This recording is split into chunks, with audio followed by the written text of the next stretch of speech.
fully evolved modern human beings have been living in what we now call Virginia for many thousands of years. The Cactus Hill site south of present-day Richmond, one of the oldest archaeological sites in the Americas, is believed to have been occupied by human beings as much as 20,000 years ago. Many archaeologists now believe the eastern coastal plain of what is now the United States was settled by explorers from Europe, traveling by boats along glacial coastlines during the last ice age. Over thousands of years in the Americas, human beings developed into distinct cultural and linguistic tribal groups. At least 3 primary linguistic groups settled in what is now Virginia. The cultural geography and settlement patterns followed along distinct geological formations, with the Iroquoian-speaking Cherokee along the Ridge Valley systems of the Appalachian Plateau to the west, the Siouan-speaking Tutelo, Saponi, Occaneechi along the Roanoke River as it courses through the Blue Ridge and across the Piedmont, and the Monacan and Manahoic tribes in the central and southern Piedmont between the mountains and the fall line, now central Virginia. Below the fall line of the rivers, the principal federation of tribes was the Algonquin Powhatan, with well over 30 tribes sprinkled throughout the coastal plain, up and down the rivers and along the eastern shore. The English were playing catch-up with other Europeans as they made efforts to explore and settle the Americas. By the time Jamestown was founded in the spring of 1607, the English had already been preceded by the Portuguese, the French, and the Norsemen of Scandinavia. Even the Spanish had already had a Christian mission in what is now Virginia as early as 1570, decades before Jamestown. John Smith's 1612 map of Virginia was a seminal achievement of the era, offering the most comprehensive account of the settlement patterns of various indigenous people in the region, including for the first time named village sites. Smith's 1612 map included specific descriptions of the location of the Monacans in the central Virginia Piedmont, what is now Albemarle County. The map identified primary Monacan village sites for the first time, including Rossawick and Montezuma. Scholars believe the Monacan people and their descendants migrated out of the region prior to English settlement in the early 1700s, but they did not disappear altogether, and their historic occupation of the land was noted by contemporary observers. Even Thomas Jefferson wrote about seeing the native peoples on occasion near Monticello. He even led an excavation of an indigenous burial mound in 1783 and published the results. That study is noteworthy for having been the first scientific archaeological investigation in the Americas.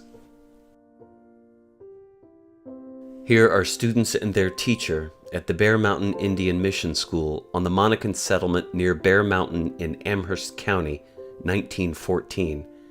Amateur photographer and educational reformer Henry Jackson Davis took this photo, as well as approximately 6,000 others in the early 20th century, to document the poor conditions of rural schools in marginalized African American and Native American communities.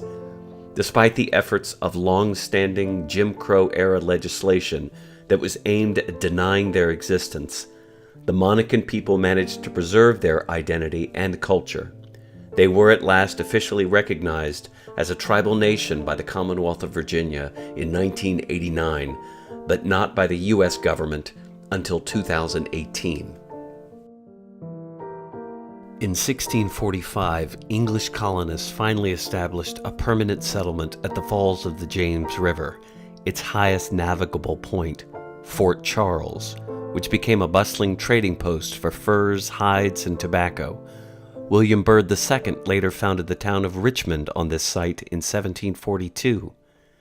In 1646, Fort Henry was established at the falls of the Appomattox River, later the site of Petersburg, and in 1676, a fort was established at the falls of the Rappahannock River, later Fredericksburg. By 1730, extensive land grants in the Shenandoah Valley were given to Quaker families in Pennsylvania to encourage settlement, both for economic reasons as well as to provide a buffer to the native Indian population in the West, which would in turn encourage further settlement in the Piedmont. In 1731, there were even more land grants made in the valley to Scots-Irish and German settlers from the north. These early European settlers followed the Great Wagon Road, moving south up the valley into Virginia, following along what is now approximately Route 11. In the 1730s, land patents were recorded in the Piedmont region of what is now Albemarle County, as the first of the land speculators and settlers moved in from predominantly affluent areas to the east and northeast. Farmers also migrated over the Blue Ridge, down the valley to the west. These early European families included Fry, Cabell, Meriwether, Carr, Carter, Epps, Howard, Hudson, and Lewis. In 1737, Michael Woods moved east through the mountains, now called Woods Gap, and settled what is now western Albemarle County. And in 1741, Peter Jefferson arrived from the east, having been born near Richmond, and settled his growing family along the Ravenna River on a farm he called Shadwell. 18th century European settlers traveled along the Mountain Road, later called the Three-Notched Road or Three-Chopped Road, which led from Richmond across the central Virginia Piedmont to three distinct passes through the Blue Ridge and up into the Shenandoah Valley. Charlottesville's downtown mall, West Main Street, Ivy Road, and Route 250 all follow along that same colonial roadway today. On September 4th, 1744, the Colonial General Assembly chartered the County of Albemarle, named for Virginia's then royal governor, Willem and Van Keppel, the second Earl of Albemarle. The county seat, location of the first courthouse and jail facility, were just west of present-day Scottsville. Albemarle is the English pronunciation of Aumale, a county in northwestern Normandy. A Count of Aumale had come with William the Conqueror to England in 1066. Lord Albemarle's godmother was Queen Anne, for whom the Ravenna River is named, the River Anne. Surveyors Joshua Fry and Peter Jefferson completed their landmark map of Virginia in 1751. It was the first of its kind to show the far western parts of the colony, English towns and home sites, as well as the early colonial road network. Peter's son Thomas had been born at Shadwell on April 13, 1743. Albemarle County was downsized in 1761, and the following year, December 23, 1762, a more centralized location was chartered as the site for a new courthouse. Conveniently laid out on either side of the Three-Notched Road, the new county seat of Albemarle was named for King George III's new bride, Sophia Charlotte of Mecklenburg-Strelitz, henceforth known as Charlottetown or Charlottesville. This is the earliest known map of the town of Charlottesville, about 1773. It was the result of a land survey ordered by Thomas Jefferson, and it shows the grid pattern of the new town on a ridge west of the Ravenna River. The town included 56 half-acre lots and a public square on the northern outskirts for a courthouse. During the Revolutionary War, thousands of British and Hessian or German soldiers were captured after the battles of Saratoga in 1777. Initially, they were kept in Massachusetts, but the soldiers were eventually force-marched south to Albemarle County, Virginia, arriving in January of 1779. These prisoners of war built huts and barracks to house themselves, and by the spring of that year, their camp had become something of a self-contained village with gardens, a coffee house, and even a theater or comedy house. The wagon trail from Charlottesville through the woods and fields out to their prisoner of war camp was called the Barracks Road, as it still is to this day. The Revolutionary Virginia government retreated to Charlottesville during the war. British Colonel Bannister Tarleton and his 180 dragoons and 70 cavalrymen were ordered to go after them. Fortunately, Charlottesville's John "Jack" Jewett Jr. spotted them on the march and raced ahead of them during the night. It was June 4th, 1741. He warned then-Governor Thomas Jefferson and the members of the legislature. Celebrated as the South Paul Revere, Jewett's heroic ride was later officially recognized by the Virginia General Assembly. Thomas Jefferson's vision for a truly modern university was finally realized in January of 1819 when the Virginia General Assembly granted him the charter for the University of Virginia. Classes started on Monday morning, March 7, 1825. Edgar Allan Poe was a student that first year, but only for about 10 months, before his stepfather pulled him out of the school for having racked up a sizable gambling debt playing cards with his fellow students. Thomas Jefferson passed away at Monticello on July 4, 1826. From August of 1814 comes this, the very first sketch that Thomas Jefferson ever made of what would eventually become the University of Virginia. As first envisioned, the pavilions were much smaller, and they all looked identical. There was no rotunda, nor any ranges in the original plan.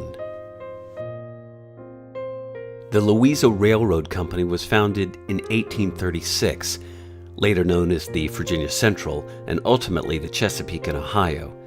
It began its expansion west through Albemarle from Gordonsville. Hundreds of Irish immigrants and their families settled in Central Virginia to work on building the rail lines. They christened a part of town in Charlottesville Vinegar Hill, after the famed Irish Battle of Vinegar Hill against the British in 1798. On June 27, 1850, the first train arrived in Charlottesville, and it reached the Meacham's River by 1852.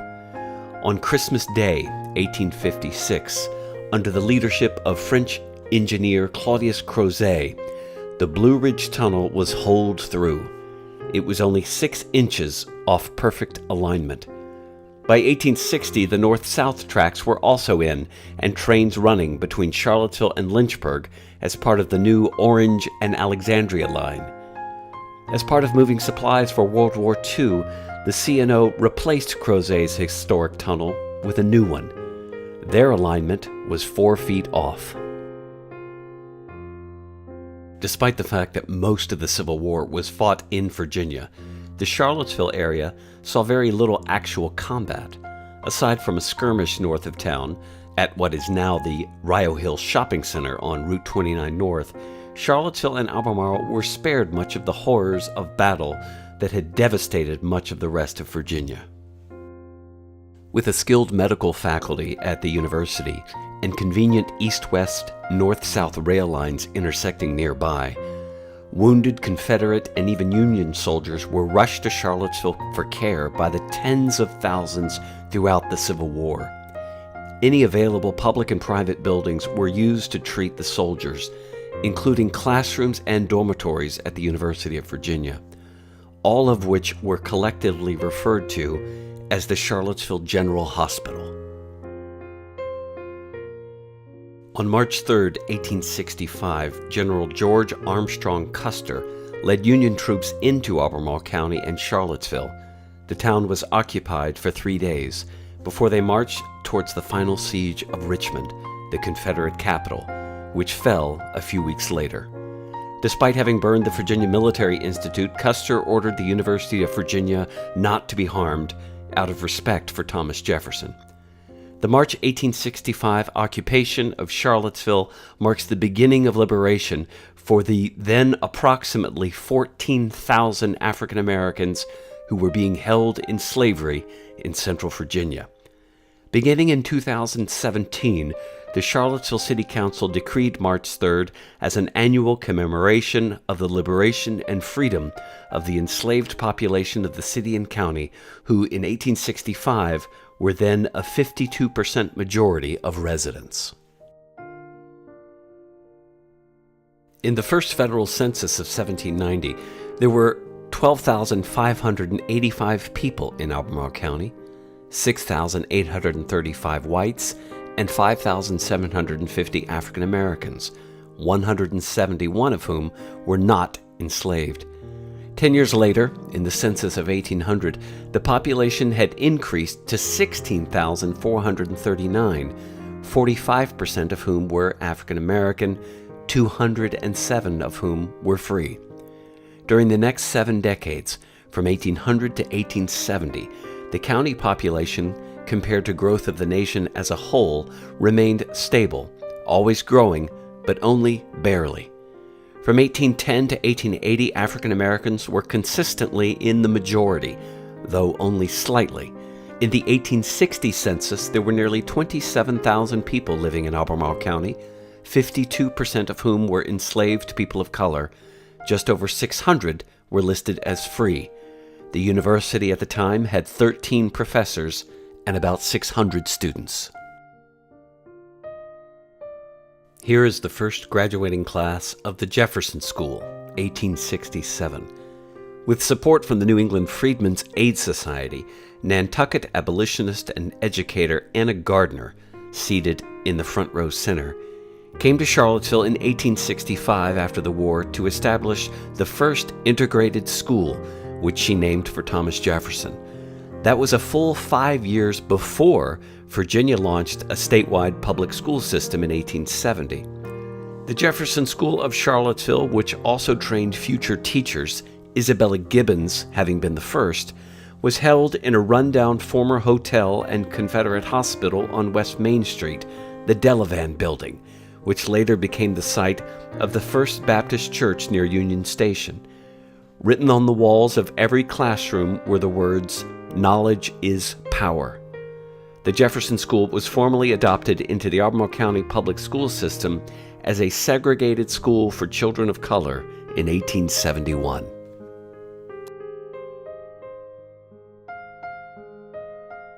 A new Jefferson-graded school building was erected at the corner of 4th and Commerce Streets in 1894, shown here. It was a new home for the segregated public school for children of color. It was strategically sited between two predominantly African American neighborhoods, Star Hill and Vinegar Hill. By design, the school stopped at the 8th grade. Students interested in pursuing their education into high school and beyond had no option but to go to schools outside the area or even outside the state. It was not until February 1926, thanks to lobbying by parents, community, and church leaders, that Charlottesville opened an additional Jefferson School campus nearby this building that included a high school curriculum for African American students. The 1894 school in this photo was torn down in 1960, but that 1926 school building has been preserved and today houses Charlottesville's African American Heritage Center.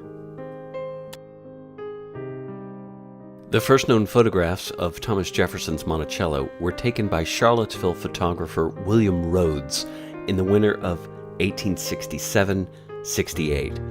This image of the east front captures the home in its near-abandoned condition following the Civil War, during which time it was seized by the Confederate government. Monticello had been sold in 1827 by Jefferson's daughter Martha. In 1834, naval officer Uriah P. Levy purchased the property, though he was not often in residence there. Confederates seized the property from Levy, but in 1879, following years of extensive court battles, Monticello was returned to the ownership of his nephew, Jefferson Monroe Levy.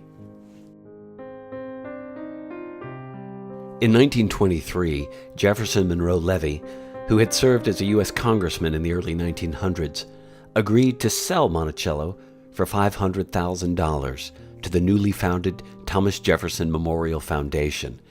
The following year, the foundation opened the home to the public for the first time as a memorial to Thomas Jefferson and his ideals. The foundation continues to own and operate the estate today. Armando Gray's 1877 new map of Charlottesville and surrounding properties in Albemarle County was first published in his 1878 Atlas of the United States. About 30,000 people lived in the county in this period, which included roughly 2,800 people on 170 acres in the town of Charlottesville, the majority of whom were African American. After the town of Charlottesville was founded in 1762, a modest wood-framed courthouse was built on this site. It was later replaced in 1803 by a two-story brick structure that still forms the northernmost or rear portion of the courthouse. The statue honoring deceased Confederate soldiers was installed in front of the courthouse in May 1909. A decorative fountain for horses is visible on the right. Here is an incredibly rare turn of the 20th century photograph of a court day in Charlottesville.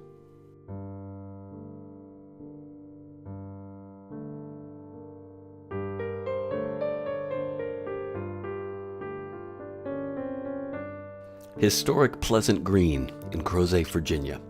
According to county historic records, the original log cabin portion of this home was built around 1815. Jeremiah Wayland purchased the property and expanded the house in 1832. Claudius Crozet took room and board at Pleasant Green in 1849 when he surveyed the area for the construction of the Greenwood and Blue Ridge Railroad tunnels. After a rail stop was established just steps away from the front door in 1876, this home operated as a popular tourist destination for travelers seeking respite in the Blue Ridge Mountains. The rail stop was named for Crozet, and the town that grew up around it took that name as well. Pleasant Green was once the center of community social life in western Albemarle County, which in the late 19th and first part of the 20th centuries was one of the most robust fruit-growing regions in the country. Pleasant Green stands today as the oldest surviving residential structure in the area, though at the time of this writing, it is slated for demolition to make way for the construction of new homes. An area east of the town of Charlottesville, where Moores Creek runs into the Ravenna River, had originally been referred to as Piraeus, after the historic main port of Athens, Greece. This was the industrial hub of the region throughout the 19th century. Since the late 1700s, this area had been the home of various milling operations: wool, flour, lumber, known collectively as the Charlottesville Manufacturing Company. The railroad bridge and those buildings were burned when Union troops marched on Charlottesville in 1865. Following the Civil War, Henry Clay Marchant reopened the site as the Charlottesville Woolen Mills, which produced some of the most sought-after woolen fabric in the entire country, used in everything from Brooks Brothers suits to postal and police officer uniforms. An entire community took shape around the mill, serving the employees with their own store, school, and chapel. After World War II, when synthetic fabrics and polyesters gained popularity, the Charlottesville Woolen Mills lost much of its market share. It closed down on Friday, October 31st, 1962. Many of the original buildings have since been torn down. In early 2019, a $25 million renovation project was launched to turn the historic mill site into the new corporate campus of a high-tech firm. Charlottesville's Daily Progress newspaper began publication in 1892 out of this building on 5th Street, which has since been torn down. The town's first newspaper had been Clement McKinney's Central Gazette in 1820, which was followed by others throughout the 19th century. But the Progress has proven to be the longest-running newspaper in the region and is still being published today. Charlottesville officially became an incorporated city with its own municipal government, taxing authority, and court system separate from Albemarle County by an act of the Virginia General Assembly on March 2, 1888. After Charlottesville incorporated as a city in March of 1888, it set up a new city hall and police station here at 5th and Market Streets. City government was headquartered here until the late 1960s, when it relocated to its current facility only a block away. This old city hall was torn down in 1968, as was the original city armory behind it. That entire block became the site of the new Market Street parking garage, though much of the original wall seen in this photo, along the sidewalk facing 5th Street, actually survives to this day. On Tuesday, June 14, 1887, a mule-drawn streetcar went into operation on Main Street in Charlottesville, connecting downtown to stops along West Main Street.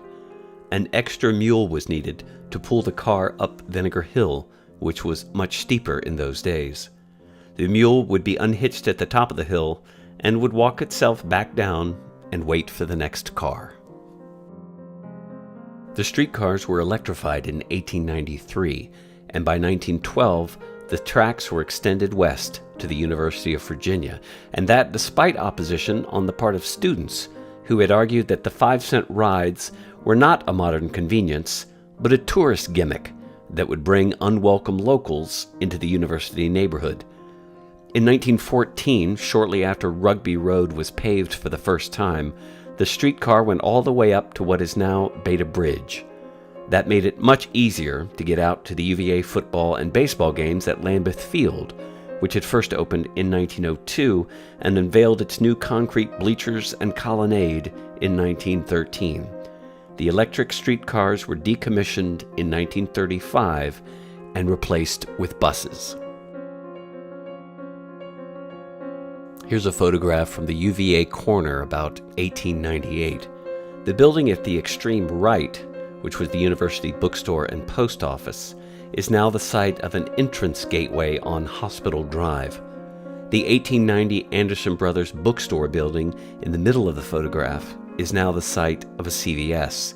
The wood-framed building on the left was replaced by a larger brick structure in 1925, first home to Dr. Shep's University Drugstore, later the University Market, and since the summer of 1976, it's been the home of Little John's Deli.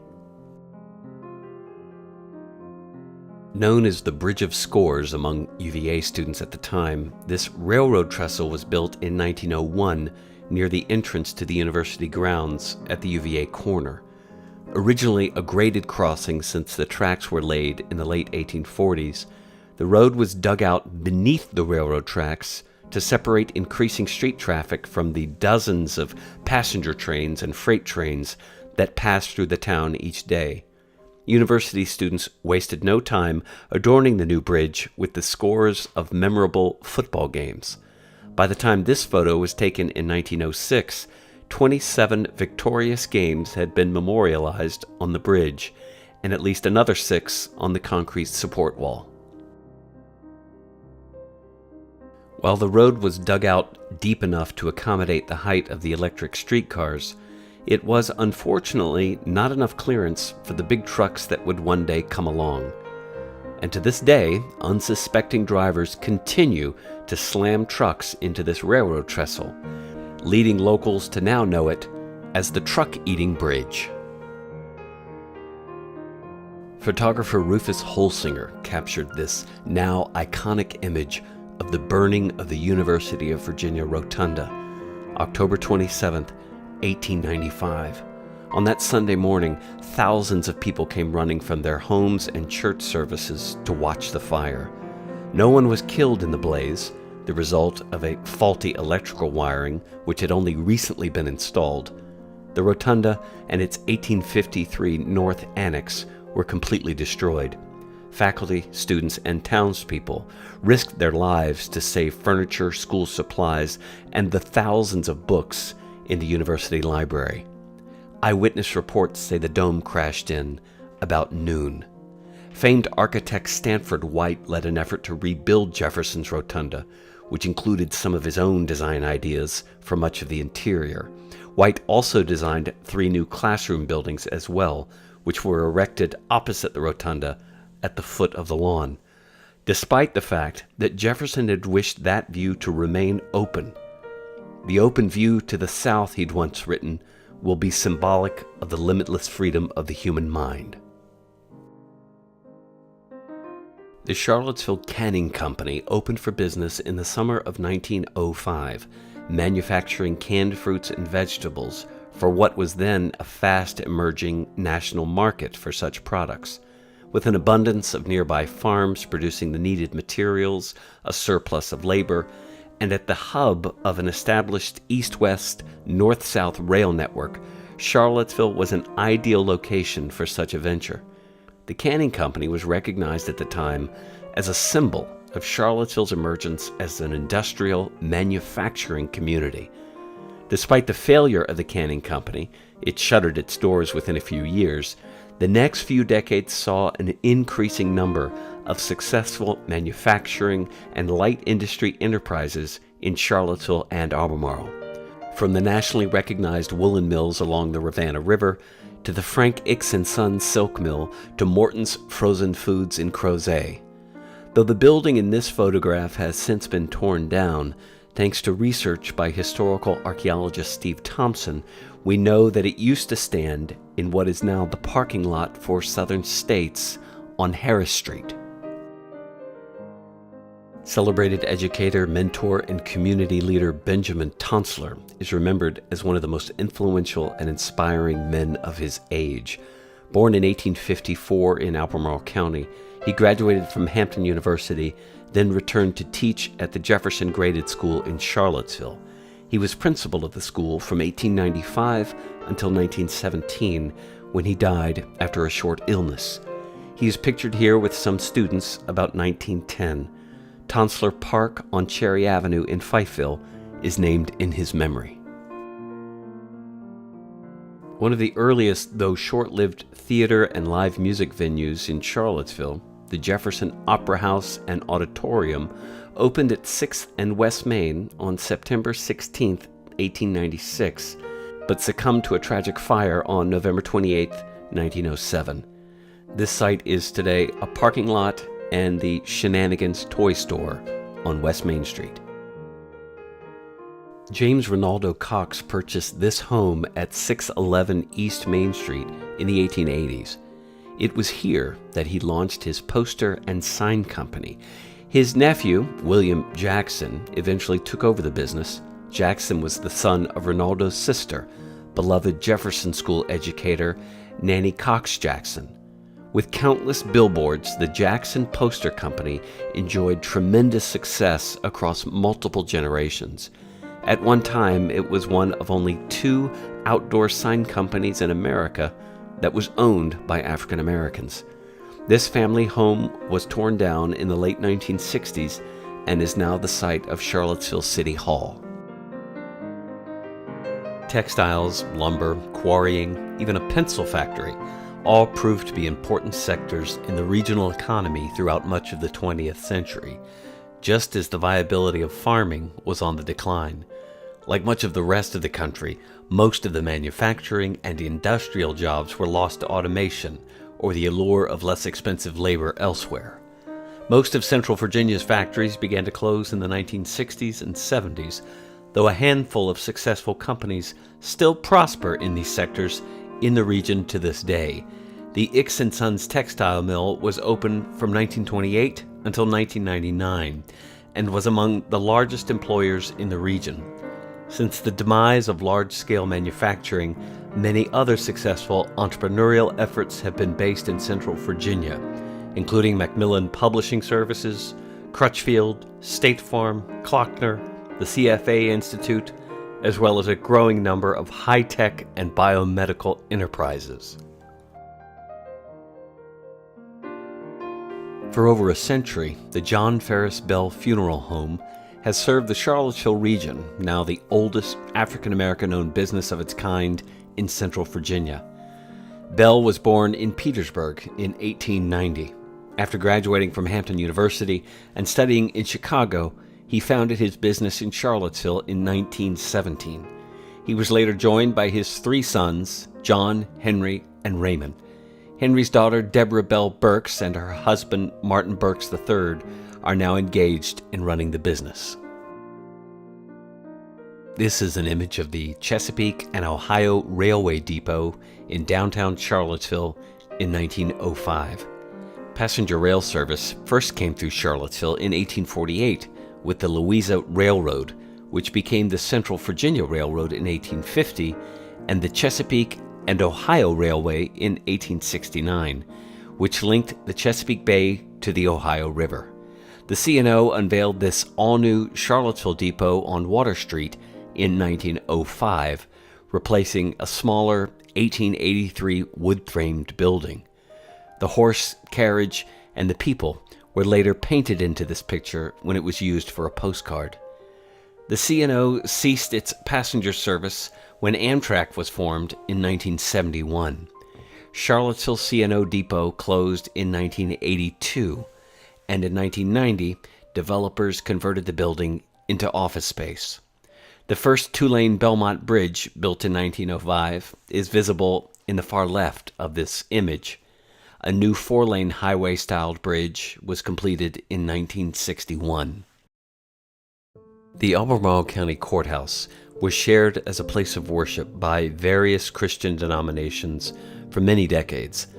The first church building, erected in Charlottesville, shown here, was Christ Episcopal Church at Jefferson and 2nd Streets Northwest, which was built 1825 to 26. It was raised in 1895 to make way for the Gothic-styled stone church that still stands on the same site today.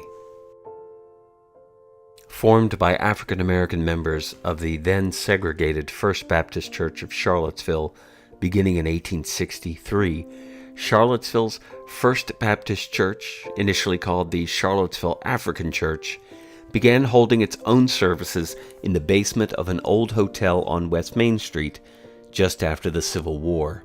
Their present church building was dedicated on that same site in 1883 and is listed on the National Register of Historic Places. Albemarle County enjoys a rich Jewish tradition dating to the mid-18th century. Jews have been instrumental leaders in the social, commercial, political, and religious life of this region. On October 5, 1882, Congregation Beth Israel, formerly the Hebrew Benevolent Society, laid the cornerstone of the region's first synagogue, located in downtown Charlottesville at the northwest corner of Church, now 2nd, and Market Streets. It was dedicated on June 8, 1883. That temple would still likely be standing in the same spot today, if not for the fact that in 1902, the federal government bought the site for a new post office and courthouse, which opened there in 1906, and is today the home of the Jefferson-Madison Regional Library on Market Street.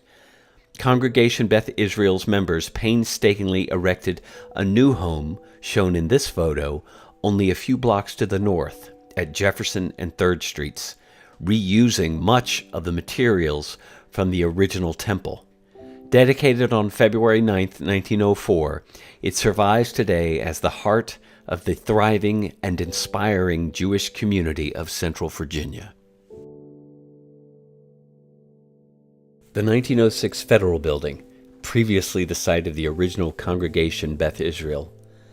It's at the northeast corner of 2nd and Market Streets, now the home of the Jefferson-Madison Regional Library. Expanded in 1936, this building was long home to the U.S. Post Office on the main floor and the federal courthouse on the 2nd. In the distant left in the photo is the 1905 First Baptist Church at the northeast corner of 2nd and Jefferson Streets, which burned down in February of 1977 and is now the site of the Queen Charlotte condominiums. The L-shaped home behind the federal building, facing the church, was built in 1821 and was for many years the home of Charlottesville businessman and postmaster Twyman Waite. The home was later occupied by Dr. Wilson Carey Nicholas Randolph and his wife Mary McIntyre Randolph. Following their deaths, the home went to Mary's brother, Paul McIntyre. He in turn gifted that corner of land to the city of Charlottesville, for a public library, which opened in a new building there in 1921 and is now the home of the Albemarle Charlottesville Historical Foundation and Museum. This is a photograph of Charlottesville's Main Street and the Jefferson Theater in 1936. Built in 1901 as the Jefferson National Bank on East Main Street, today's downtown mall, the Jefferson was enlarged and converted into a theater in 1912. A combination silent movie house and vaudeville stage, the Jefferson was host to a number of popular films and performers over many years, including magician Harry Houdini. Other downtown movie theaters followed: the Lafayette in 1921, which is now the site of York Place Shops and Apartments, the Paramount Theater in 1931, the Vinegar Hill Theater in 1976, and the University Theater at the corner was opened from 1938 to 1990. After struggling under various names for many years as a second-run movie theater, the Jefferson was sold to music promoter Corin Capshaw in 2006, who launched a multi-million-dollar renovation project and has since reopened the historic venue as a live music hall. The marquee in this photo advertises the 1936 release The Trail of the Lonesome Pine, starring Fred MacMurray and Henry Fonda, one of Hollywood's first successful color films. Rufus Holsinger took this photo of Midway, looking east on March 7, 1917. This part of town at the crest of Vinegar Hill along the historic Three-Notched Road, later West Main Street, was known throughout the 19th and early 20th centuries as Midway, or sometimes Midway Square or Midway Park. This photo was taken 2 years before the Lewis, Clark, and Sacagawea statue was unveiled. The 1894 Midway School is at the center, built on the site of the historic 1818 Midway Hotel. This school served the city's white children, elementary through high school, while African American children attended the nearby Jefferson School. A new McGuffey-graded school opened in 1916, and the Midway School thereafter became more commonly known as Lane High School, after teacher and school superintendent James Waller Lane. That school was in turn replaced by the more modern Lane High School down the hill, which is today's county office building, which opened in 1940 and was not replaced by today's Charlottesville High School until 1974. The 1894 Midway School building in this photo later became municipal office space until 1966. The building was finally torn down in 1973, and in 1977 became the site of the Midway Manor Senior Housing Complex. The McGuffey Primary School opened in 1916 for white elementary school children. It is today the home of the McGuffey Arts Center. This is the Jefferson School's 6th grade class of 1929, with their teacher Rebecca McGinnis standing in the back. Mrs. McGinnis was born in Charlottesville in 1892. Educated at Hampton University, she taught at the Jefferson School from 1915 until her retirement in 1960. She lived another 40 years after that, passing away in 2000 at age 107. She is remembered fondly by generations of students and friends. Opened as the Janie Porter Barrett Day Nursery in 1935, the Barrett Early Learning Center is now recognized as the oldest pre-K school of its kind in the state of Virginia. It has been located in a historic home on Ridge Street since 1958.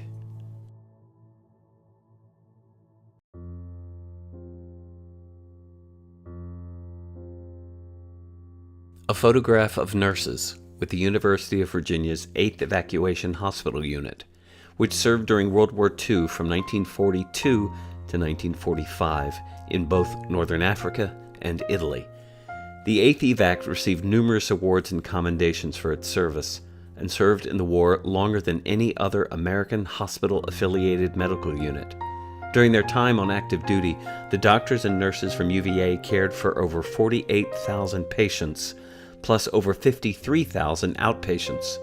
And remarkably, despite being on the front lines in battle in the Italian mountains, only 253 of those patients in their care passed away, less than 0.5%. Charlottesville's thriving Greek community broke ground on Central Virginia's first Greek Orthodox church on Tuesday afternoon, August 25, 1953. Exactly 50 years since Nicholas Vell of Sparta had made Charlottesville his home. Known as the ambassador of the local Greek community, Vell helped to establish numerous immigrants and Greek families in the Charlottesville area. They were inspiring leaders in the business and civic life of the region, and continue to be so into the 21st century. Their historic church at Perry and McIntyre Roads is still the heart of Charlottesville's Greek community to this day. Celebrated award-winning Charlottesville photographer and University of Virginia alumnus Edwin Flash Roseberry captured this classic image of shops along the UVA corner in November of 1950 with his new 4x5 Pacemaker speed graphic camera.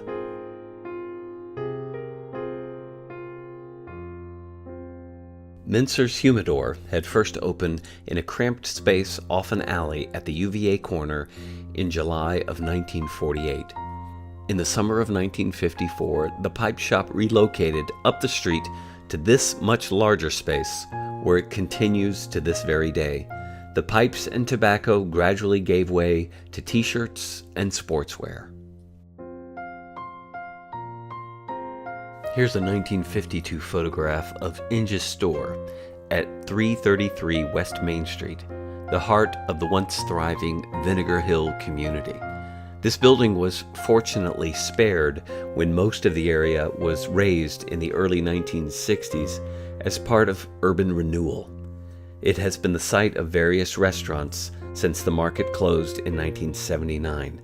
To the left is the Model Steam Laundry Cleaners, which was in business there for many decades. After graduating from the Hampton Institute, George P. Inge came to Charlottesville to teach in the public school system. In 1891, at age 28, he began a business career as the owner-operator of Inge's Grocery, which was continued by his son Thomas Inge Sr. until 1979. The Inge family of 9 children, among whom there were 4 teachers, 2 medical doctors, a college professor, and 2 businessmen, originally lived upstairs of this grocery.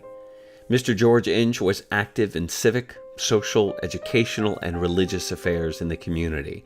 At one time, he served as chairman of the local Republican Party. Public hotels refused to accommodate black visitors, and private homes had to fill in this void. The Inge family often had famous black guests staying at their home, including Booker T. Washington, who was a classmate of Inge at Hampton Institute. Following an educational program for children of color advocated by Booker T. Washington, emphasizing vocational skills, industrial training, and domestic science, the Albemarle Training Academy opened on Hydraulic Road in the 1890s. Its longtime teacher and principal, Mary Carr Greer, had been born and raised nearby and continued to live on the family's Riverview farm, now the Ivy Creek Natural Area. Under Greer's leadership, the school transformed its curriculum to a modern 4-year high school education. After the city and county opened Burley High on Rose Hill Drive for African American students in 1951, the Albemarle Training School became an elementary school before finally closing in 1959. The intersection of Emmett Street and Barracks Road, a July 1948 aerial photograph by Ed Roseberry. A gas station turned roadhouse, Carroll's Tea Room, was located here from 1937 to 1957, one of the most legendary night spots in UVA and Charlottesville history. It is now the site of a bank at the Barracks Road Shopping Center. and this once rural crossroads out in the country has become one of the busiest intersections in Central Virginia.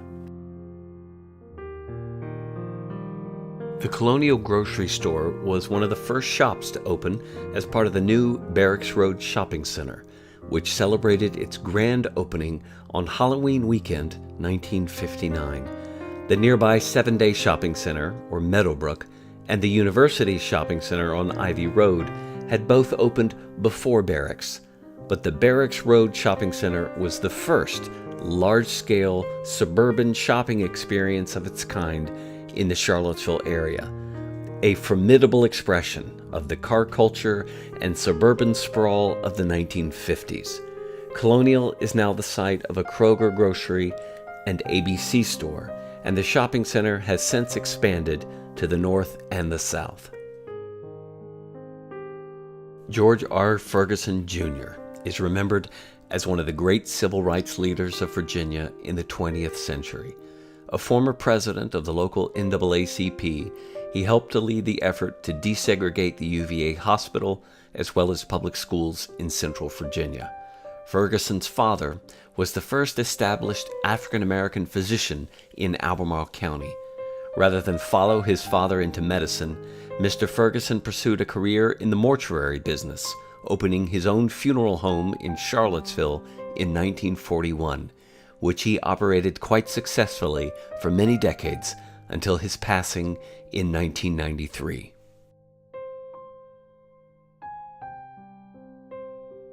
Photographer Russell "Rip" Payne captured this historic moment one afternoon as children left an integrated public school for the first time in Charlottesville. Like most of the former Confederate South, in the wake of the May 17, 1954 Supreme Court decision in Brown versus the Board of Education, white leaders in Virginia pledged a protest of massive resistance against any effort to desegregate public schools. On September 19, 1958, rather than accept integration, Virginia Governor Lindsey Almond ordered the all-white public schools closed in select communities, which included the city of Charlottesville. The move attracted national press attention. It was not until September 8, 1959, owing to a court order, that the schools were at last desegregated, and children of color began to attend the formerly all-white schools in Charlottesville, 9 at Venable Elementary and 3 at Lane High School, known collectively as the Charlottesville 12.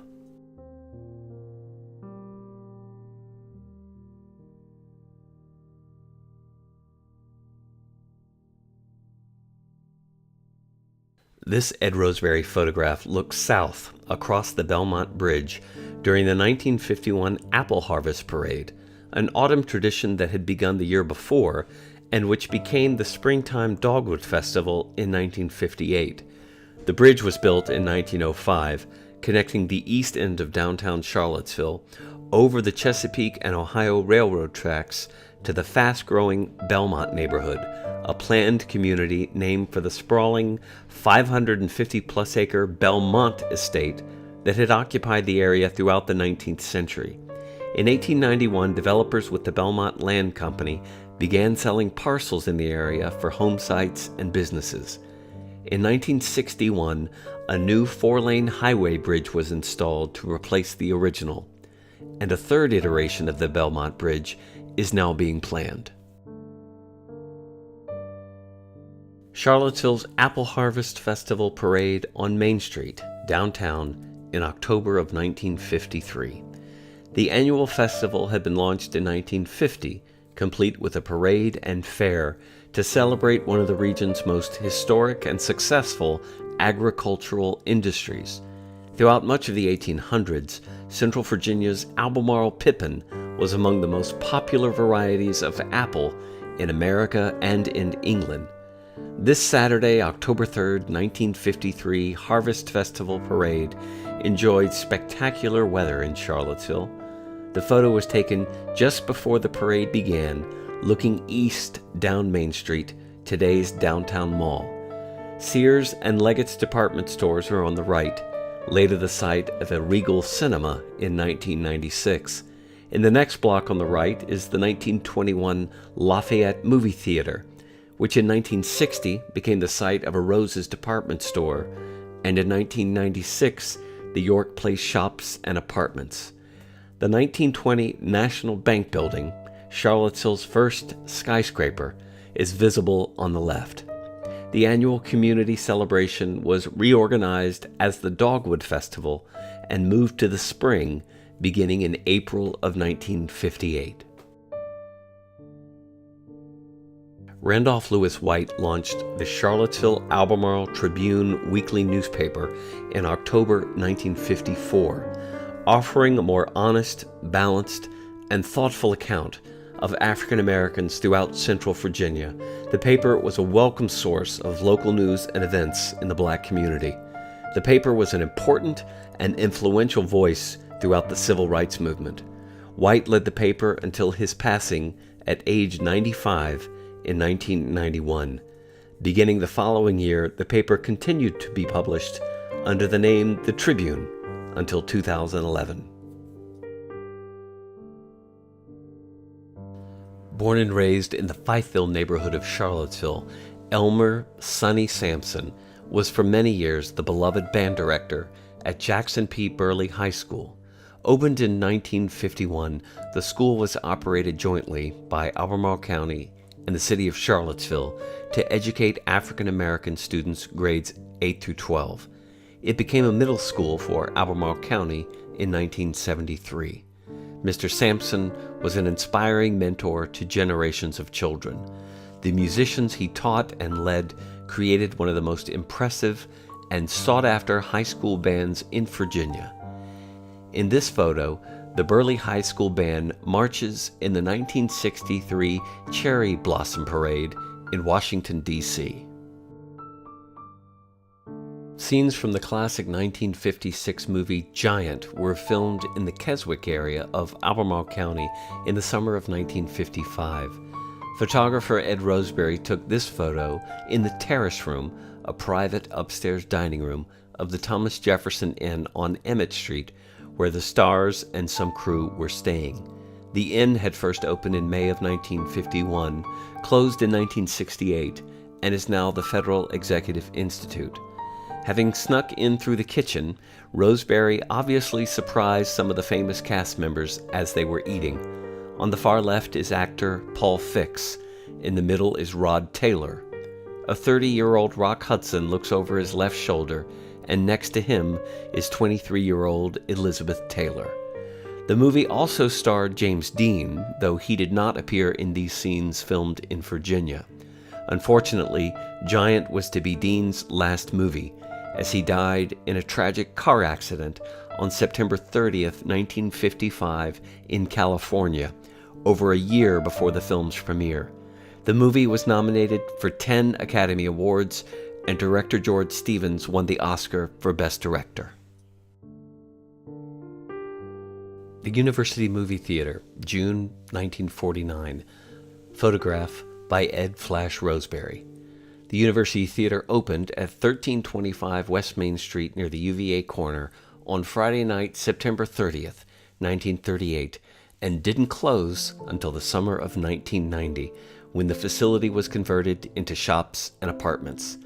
The movie marquee in this photo reads Arthur and McCrae, The More the Merrier, a 1943 comedy starring Jean Arthur and Joel McCrae. Beyond the theater, you can also see Amoco and Esso gas stations, as well as signs for Bradley Payton's Pontiac Cadillac dealership, all of which were later torn down to make way for a Howard Johnson's Motor Lodge, which opened in April 1967 and in the summer of 1996 became a Red Roof Inn and is now the Graduate Hotel. The first organized civil rights march at the University of Virginia was held at the UVA corner in late March 1961. Led by Virginius Thornton, the first African-American graduate student in the College of Arts and Sciences, the three-day march protested the University Movie Theater's segregationist policy. Thornton was joined by students both black and white, as well as members of the faculty. Gregory Swanson, at the center in this photograph, won a landmark court ruling on September 5, 1950, when a three-judge circuit court panel ordered the University of Virginia to admit him to the law school. That fall, Swanson became the first person of color to ever attend any school at UVA. Swanson's case was heard in what was then the federal courtroom for Charlottesville, now the second-floor McIntyre Room in the public library on Market Street.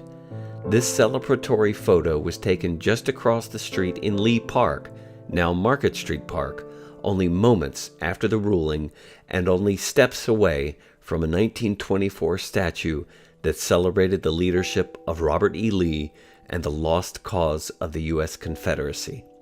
From left to right in the photo, Dr. Jesse Tinsley, Martin A. Martin, Spotswood Robinson III, Gregory Swanson, Oliver W. Hill, Thurgood Marshall, Hale Thompson, and Robert Cooley.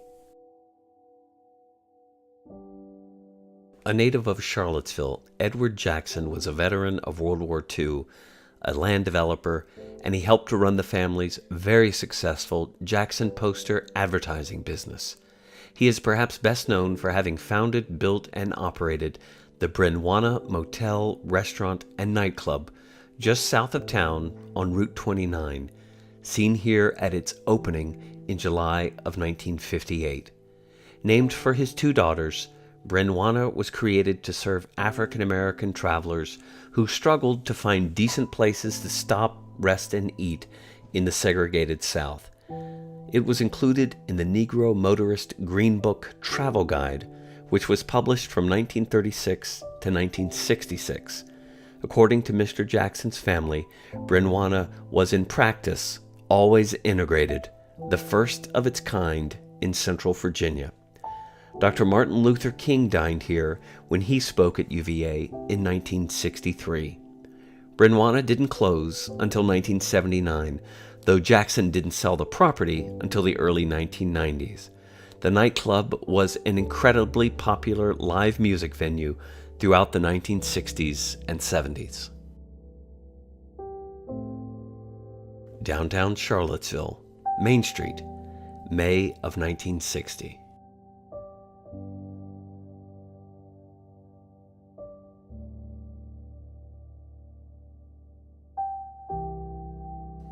One of Charlottesville's most legendary eateries, John Tuck's Gaslight Restaurant, was a unique and popular destination in Charlottesville throughout the 1960s and 70s.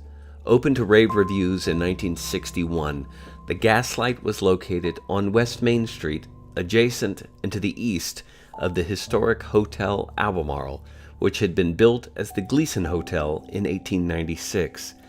Gaslight's fans have remembered the place as a steakhouse, beer hall, oyster bar, pop art museum, jazz joint, and folk singer's coffee house, all wrapped up in one. Bob Dylan and Joan Baez both performed live at the Gaslight, and Simon and Garfunkel were said to eat there when they were in town. So did Muhammad Ali. In 1970, Tuck moved the Gaslight to a spot by the fountain at Barracks Road Shopping Center, and then later, in 1982, he returned the Gaslight to West Main Street near its original location. Following Tuck's untimely passing, the Gaslight lost its luster and eventually closed, marking the end of an era in Charlottesville. The first Gaslight building was torn down in 1979 and 80 and is now a parking lot. But the adjacent historic Hotel Albemarle still stands, now home to offices and shops, and has since been painted a bright yellow.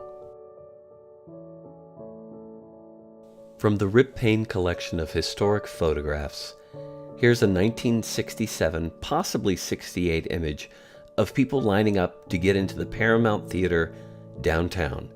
The marquee reads Sandy Dennis, the Fox, in color. In these pre-Stonewall years, when the Hollywood censorship code was only just beginning to give way, throngs of people turned out all around the country to see this, one of the first ever wide-release films to deal openly with lesbian love, and even included an on-screen kiss. The line literally stretched down Main Street and then up 3rd. Spectators gather at 2nd and East Main Streets for the July 1962 parade to commemorate the 200th anniversary of the founding of Charlottesville. The route of the parade traveled east on Main Street before turning north towards Market Street. The event was held at 5 p.m. on Monday evening, July 16, 1962. The theme of the parade was Let Freedom Ring, and the Daily Progress described it as 200 years of Charlottesville history tied up in a bright-colored bundle. The 1931 Paramount Theater is visible in the background, as is the 1956 Miller and Rhodes department store.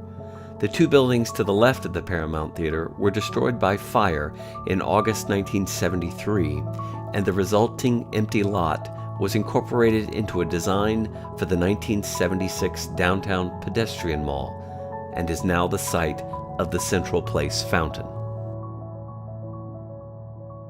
An early 1960s aerial of the section of downtown Charlottesville long referred to as Vinegar Hill, so named by Irish immigrants in the mid-19th century who lived here and who'd come to the region as part of an effort to construct the rail lines across Virginia. By the mid-20th century, this part of town had become the center for African American life in the city. Regrettably, most of the buildings here were razed from 1962 to 65 as part of an urban renewal program, and many of the residents were moved into federally subsidized public housing. Advocates of the demolition of this entire neighborhood had hoped that the cleared land would become home to new office buildings, but the land remained an undeveloped dirt field for decades. Though there has been some development in this area, arguably most of this land is now used as parking lots.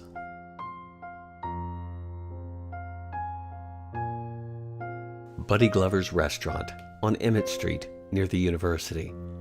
It was the site of an historic civil rights demonstration in May 1963. Protesters, both black and white, were beaten in the street by 4 local white men. Those attacked included a white University of Virginia professor, Paul Gaston, and local NAACP leader, Reverend Henry Floyd Johnson. As Gaston remembers, the violence helped to galvanize most of the Charlottesville community to finally embrace efforts at desegregating local businesses. In spite of the violence that took place that day, Gaston remembers the event as a positive turning point in Charlottesville's history. Buddy Glover, on the other hand, rather than integrate his restaurant, closed down in protest. The building has since been torn down. Photographer Ed Roseberry took this photograph of Main Street, downtown Charlottesville, in April 1971, just a few years before construction of the downtown mall.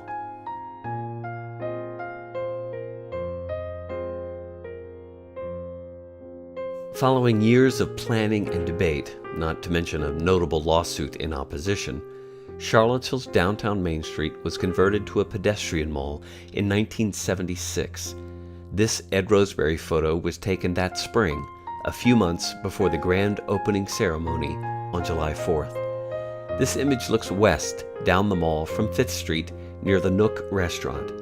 This was prior to construction of the new Federal Building and Hotel on Vinegar Hill, so one could see all the way to the historic 1926 Jefferson School building, the steeple of the 1883 First Baptist Church on West Main Street, and beyond that on the horizon, the 1912 John Watts Kearney House Onteora on Lewis Mountain.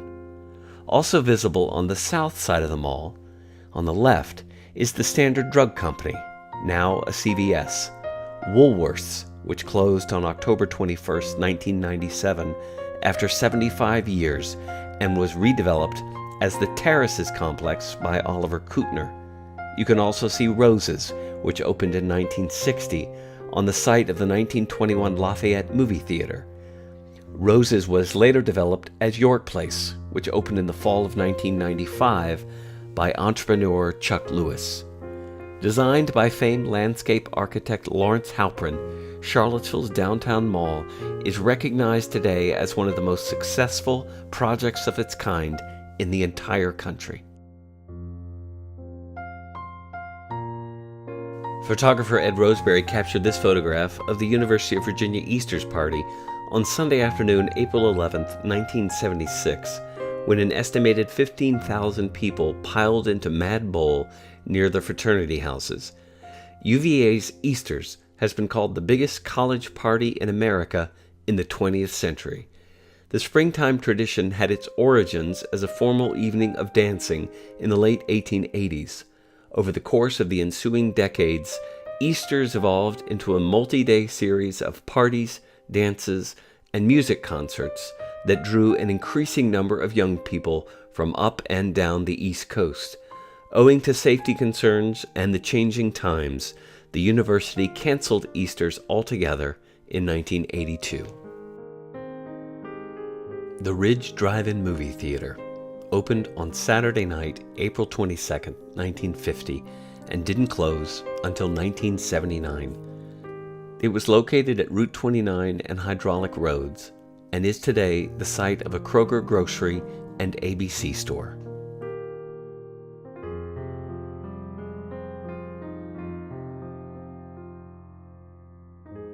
Drury John Burchard Brown was a legendary figure in the struggle for racial justice in Central Virginia. As a young man, Mr. Brown had lived a rough and tumble life on the streets of Charlottesville and had suffered under the oppressions of Jim Crow. He served valiantly in World War II, then went on to become a pioneering leader in local politics. He was a peerless community organizer in support of employment for African Americans all across the region. He helped to found the Monticello Area Community Action Agency and was one of Virginia's most significant and effective civil rights leaders. After his passing, the city of Charlottesville named the bridge on West Main Street for him, and has continued to honor other bridge builders who have followed in his footsteps, building bridges between races, classes, and neighborhoods.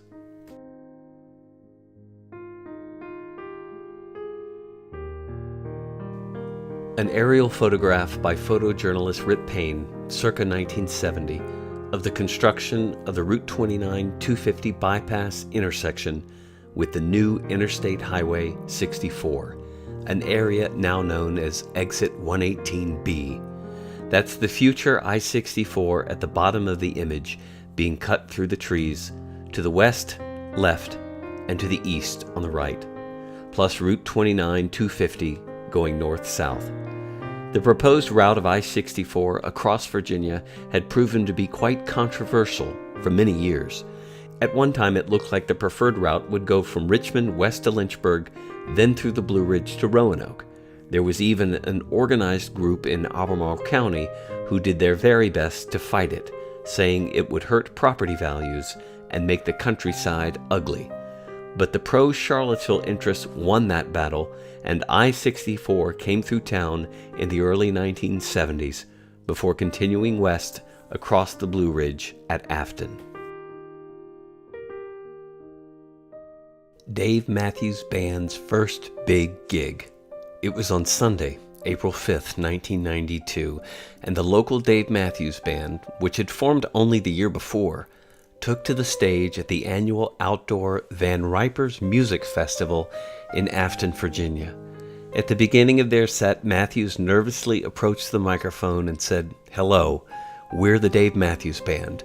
This is definitely the biggest bunch of people we ever collectively stood up in front of, so we're a little excited on such a nice day. Very nice to meet y'all." Just a few months before, in February of that year, the alternative weekly newspaper, Seaville Weekly, had prophetically asked on its cover, "Is the Dave Matthews Band the next big thing?" The rest, as they say, is history.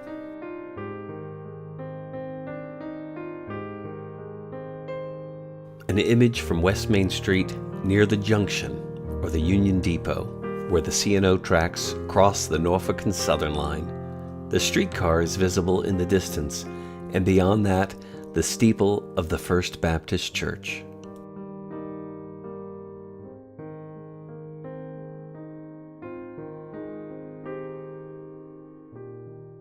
Never in our history has there been such a boom in real estate. Soon we will indeed be a city. Where can investors and those seeking homes find better soil, pure air, better society, and educational advantages and a lovelier country than Charlottesville and its vicinity affords? H.B. Mickey, editor of the Charlottesville Chronicle, June 24th, 1887.